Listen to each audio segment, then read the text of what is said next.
Today we have had another example of a highly respected group of doctors raising questions about another highly prescribed drug, in this case Avandia, the #1 drug used in the fight against diabetes.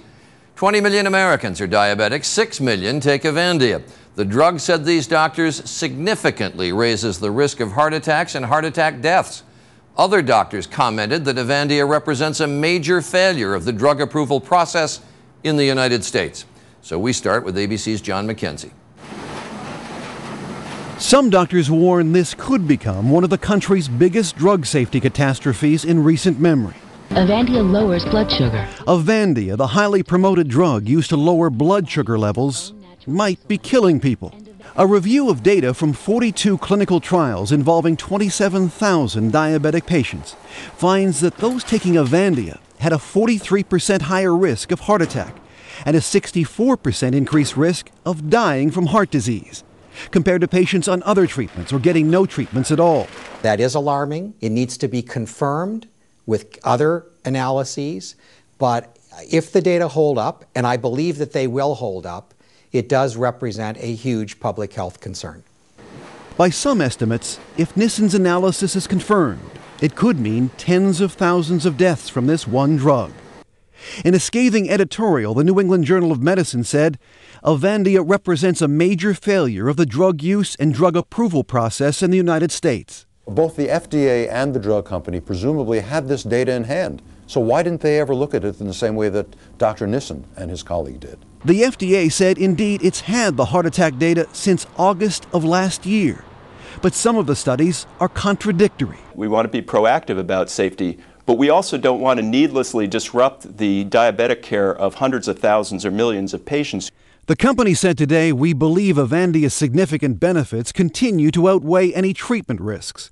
Avandia has been known to increase body weight, fluid retention, and cholesterol, all potentially damaging to the heart and all listed on the warning label.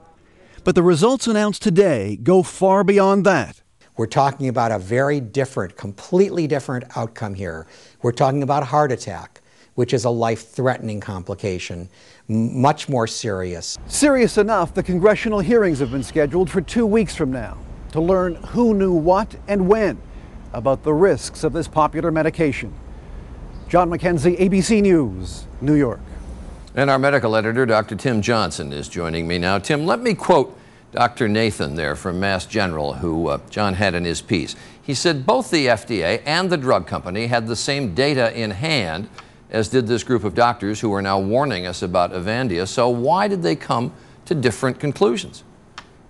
Well, I'm not sure they did have the same data. At their press conference today, the FDA kept saying, we have some other data that we're reviewing, some unpublished data.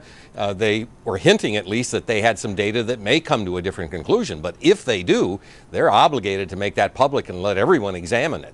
But bottom line, does this point up a basic flaw in the way we approve drugs in this country? I think it does. There are two issues here. One is that they approved the drug on the basis of a laboratory test, that is, an improvement in blood sugar, not on long-term studies that showed that it actually prevented the dreaded complications of diabetes, heart disease, eye disease, kidney disease. And they didn't have the long-term studies that showed any real dangers that might develop over time with widespread use. So I think we really have to follow the old adage in medicine, which is to first do no harm, and that means longer-term studies that show real benefit or real problems. All right, Dr. Tim Johnson reporting tonight. Thanks very much.